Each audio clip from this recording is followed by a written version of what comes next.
guys, welcome back. So we're going to finish up our lecture on homicides. So in the first lecture, we went over all of the specific definitions and elements for the common law homicides. So now we're going to look at New York, and we're specifically going to look at how New York defines these homicides. Okay, so let me get my PowerPoint going. So we talked about common law. So now we're going to move on and talk about what New York says. Okay. So what you need to do is you need to have your penal law. So everybody look up murder in the first degree and see if you can locate murder in the first degree. So you should stop the video, kind of find it. And then once you have it, start the video again. Okay, so hopefully you now are on murder in the first degree. So when you read the statute for murder in the first degree, the first thing you should be able to determine is what the mens rea is. So when you read that statute, the mens rea would be intentional, okay? Now, you have to pick out the actus reus for murder in the first degree. So when you read that first sentence, it says the actus reus is killing another person. But when you read it, it says and. So it's the definition of homicide, one person taking the life of another. So it's killing another person. And you have to meet one of the subsections that follows. So as you will see, there's a whole bunch of subsections that follow. So you have to meet one of those subsections in order to qualify for murder in the first degree in New York. So what are those subsections? Number one, the person you killed has to be a police officer. Number two, a peace officer. Number three, a firefighter. Number four, a correctional officer. Number five, killing someone while you're already in prison for another offense. 6, a witness to a crime. 7, contract killing, so that means you paid for somebody to get killed. So that would fall under murder in the first degree. 8, felony murder. So we talked about in common law, if you're committing an inherently dangerous felony and somebody dies, then you can be charged with felony murder. So that falls under first degree. If you read it, it lists specific offenses that are considered the felonies. So you will want to identify which specific felonies it lists as first degree murder. Then the next one is killing an innocent bystander. So you go to shoot one person and you accidentally kill an innocent person. That's the transferred intent that we talked about when we talked about mens rea and transferring it from one person to the other. If you accidentally kill an innocent person, that qualifies as murder in the first degree. Prior murder conviction, so you've already murdered another person. So now this is a second murder conviction. That's going to raise it to first degree. Torture, so if you use torturous methods to do the killing, that raises it to first degree. Multiple victims, so we talked about mass murder, killing spree, and serial murder. Any of those would qualify as murder in the first degree because of multiple victims. Killing a judge would also qualify as first degree murder, and killing somebody during a terrorist act. So in New York, when you want to charge somebody with murder in the first degree, you have to show just what we said for murder, intentional, and then kill one person taking the life of another or killing another person. And you have to fit into one of these subsections. If you don't fit into one of these subsections, you cannot charge murder in the first degree in New York, okay? So these are the required subsections for murder in the first degree in New York. Now, what does this mean? I want you to look at subsection 2. So you read subsection 1, and it said intentional killing another person. It listed all the subsections. And then you go to subsection 2. Subsection 2 says something, right? What it says is it creates what's called an affirmative defense to murder first. So what this says is if you are acting in the heat of passion, well provoked, that's the standard for voluntary manslaughter that we talked about. If you were under extreme emotional disturbance is the word that New York uses, but that's what it is. Provoked in the heat of passion when you're provoked. That's extreme emotional disturbance. Then we're going to take it out of first degree murder and we're going to drop it to manslaughter in the first degree in New York. So murder first is just intentionally killing another person and a subsection. If the defendant can show that the killing was done while the defendant was under this extreme emotional disturbance, when they were in the heat of passion, provoked, we're going to take it out of murder first and move it down to manslaughter first. So that means it's an affirmative defense. So a lot of people on their case studies are going to want to list this as one of the requirements that you have to be in the heat of passion. That's not what this section is saying. It's saying if you have that, then you cannot charge the person for murder in the first degree. Okay, so now we need to look at murder in the second degree. How does it differ from murder in the first degree in New York? So everybody find murder in the second degree. It's really close. It's a couple sections before. So when you read that, how does it differ from murder in the first degree? So spend a minute kind of comparing them and see what is the difference.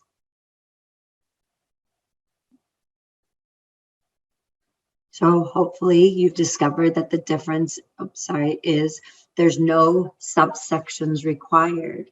So this would be killing another human intentionally. So this is kind of more like the common law first degree murder, right?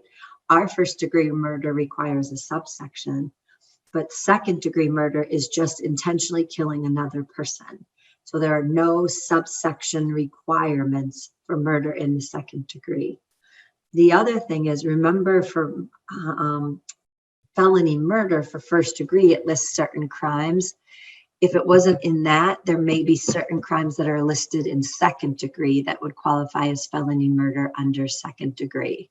So if you cannot prove one of those subsections, then you would drop it down to murder in the second degree. Now, is there an affirmative defense again for murder second? Yes. So the same thing that applied for murder in the first. If the defendant is acting under extreme emotional disturbance, and we'll get into that a little bit more in New York, what that means, then you have to drop out of murder second back down to manslaughter first. So extreme emotional disturbance is an affirmative defense for murder one and murder two in New York. If the defendant's acting that and they can show it, then you cannot charge them with murder first or murder second in New York.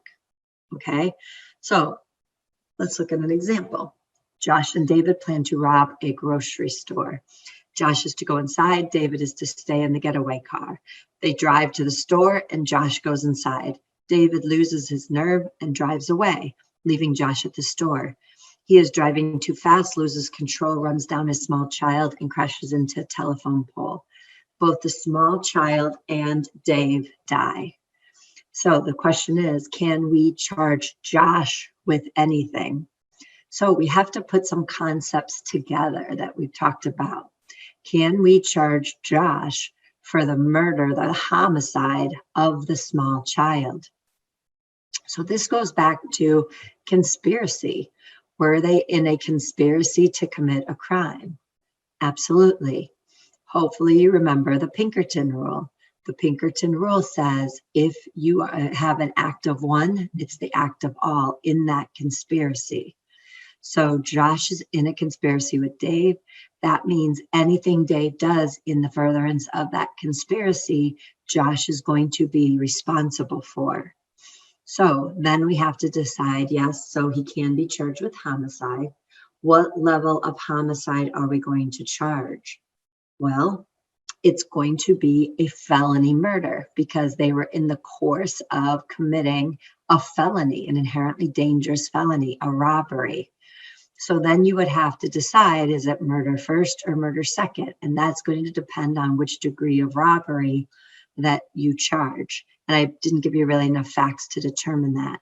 But you would have to look at the different section of different crimes listed under murder first. Does it fit under those felonies? Or do you have to drop it to murder second felonies. So that's how you're going to kind of think through some of these analyses.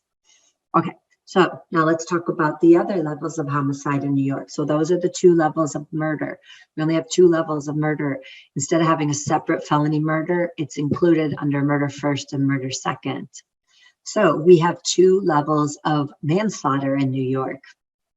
We have manslaughter in the first and we have manslaughter in the second. So let's look at manslaughter in the first. Under manslaughter in the first, there are 2 different ways that you can commit this crime. Number 1, you intend to cause serious physical injury, but you actually cause death. So it's an intent, specific intent. Oops, sorry, my thing just booted out. I don't know why.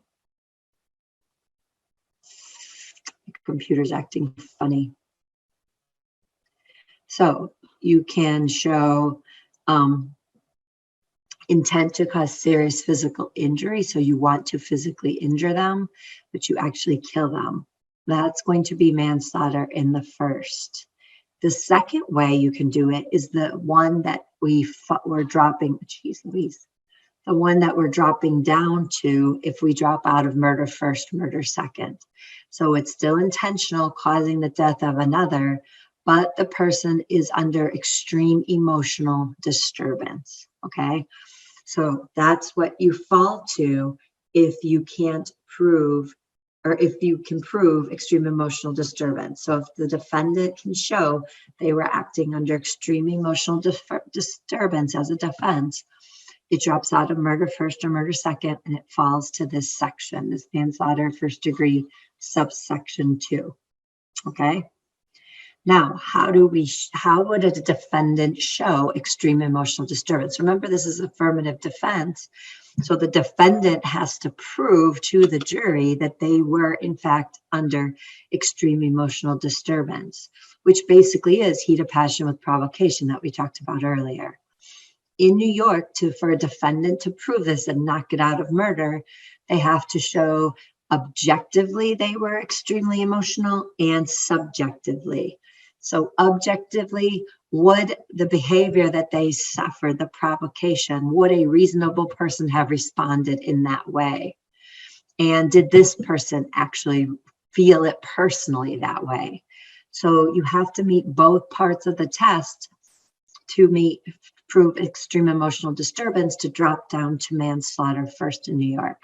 So if you surveyed a bunch of people, would they think that that was adequate provocation? And did it actually fire that particular person up? So sometimes a reasonable person was like, yeah, that's horrible. That's a provocation. But this particular person's kind of like, no big deal, right? Or you could have it the other way where this person's super fired up. But then the rest of the people would be like, what? Why are you so fired up? It's not a big deal. So you have to be able to prove both parts of that test. Now, we have manslaughter second in New York also. This is going to be more of our reckless mens rea. So murder first, murder second, and manslaughter first are all intentional. Murder second also has like a depraved heart section, which is going to be that knowing kind of. So if you fall under knowing, you're probably under murder second. Now manslaughter second is really going to be your reckless. So if you analyze it and you come up with just a reckless mens rea, then you would drop it down to manslaughter second. So if the person does an extremely reckless thing, they intended to act, but they didn't really intend the result, then you're going to fall under manslaughter second in New York. And then we have a level also for the lowest mens rea in New York. We have what's called criminally negligent homicide. So this is the lowest level of mens rea. This is the lowest level of homicide. So when you're reading your problems, first figure out your mens rea, okay? That's going to help guide you to which level of homicide that you ultimately want to charge. If you come up with negligent, you're under criminal negligent homicide. If you come up with reckless, you're in manslaughter second. If you're in intentional, then you have, or if you're knowing, it's probably murder second. If you're intentional, you have choices: murder first, murder second, manslaughter first. So then you have to do, was there extreme emotional disturbance, and kind of calculate that. You have to also see if there's a subsection available for murder first. Okay. Now, New York has a couple other types of homicides just to mention. So we have vehicular manslaughter. So this is when you kill somebody with the use of your vehicle. So it could be reckless driving with your vehicle. So you'll see those manslaughter, vehicular manslaughter sections.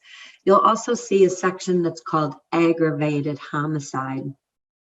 So aggravated homicide is limited to killing a police officer during the course of their job. So this kind of overlaps with murder first, because that also covers a police officer. But so don't charge anybody with aggravated unless they're a police officer in the line of duty. Some people see aggravated and they just think, oh, it's a torture or bad sort of killing. We can charge aggravated. But aggravated in New York is limited just to police officers, okay? So what I wanted to show you real quick with this, you can click on it, but this is showing you a news article from New York. And in a recent case, the defendant was let go because the prosecutor could not prove mens rea. So if you happen, I don't know if I click on it, if you'll be able to see it. Probably not, because it just opened a new window. So I'll stop sharing for a second and show you. So this is the article. So he was charged with shooting his girlfriend and killing his girlfriend. The jury deliberated for 6 hours, and they said not guilty for second-degree murder or first-degree manslaughter. So remember, you can charge in the alternative. Well, we think it's this, but if you don't, you can also find this. And so the jury had a choice, and they acquitted him on both, okay? And what they decided is, when you read the article, they said that, I have to find it here, that they did not find mens rea, okay? So remember, all of these elements are very, very important. And if you're missing one, then you can't charge. So they offered a legal analysis that said the tough issues involved intent. It was hard to prove beyond a reasonable doubt one of the elements was intent. And so they couldn't prove intent. So I just want to show you that because it shows you how important proving all the elements are. It said if the prosecutor had charged manslaughter second, a reckless or crime, or negligence, criminal negligent homicide, they probably would have convicted, but the jury couldn't quite reach the intentional part of manslaughter first or murder first. So it just shows you how very, very important that the levels of mens rea are and what the prosecutor can actually prove. Okay, so just as a little reference, these are your different levels of homicide in New York. So this is your reference sheet.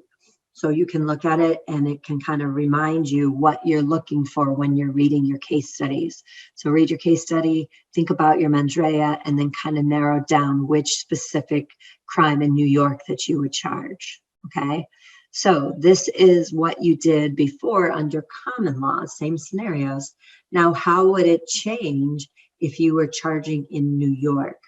So stop the video and try to answer each of these using your reference sheet and see what you come up with. And then start the video again when you're done, and we'll see if you got it right. Okay, so the first one, Larry stalks his ex-girlfriend for 2 weeks and then stabs her when she exits her car. In New York, that would have to be murder second, because it would not fit under any of the subsections listed for murder first. So hopefully you realize no subsection, you have to drop to murder first. So Yuri gets enraged when he sees his girlfriend talking to another man, so he shoots her. So it's an intentional killing, but you could argue extreme emotional disturbance provoked and heat of passion. If that's true and the defendant can prove it, then you would have to drop in New York to manslaughter first degree. So Eleanor kidnaps her professor and cuts his fingers off before cutting off his head. So a couple things. Number one, You could, first, you could charge murder first, maybe subsection on torture because he tortured her first. Also, you might be able to fall under felony murder. So that would probably be murder first. The next one, David kills an officer who pulls him over. New York, that's pretty simple. Murder first. Okay, you kill a police officer. Number 5, Queenie burns down her neighbor's home. She thinks they're on vacation, but somebody's still home and they die.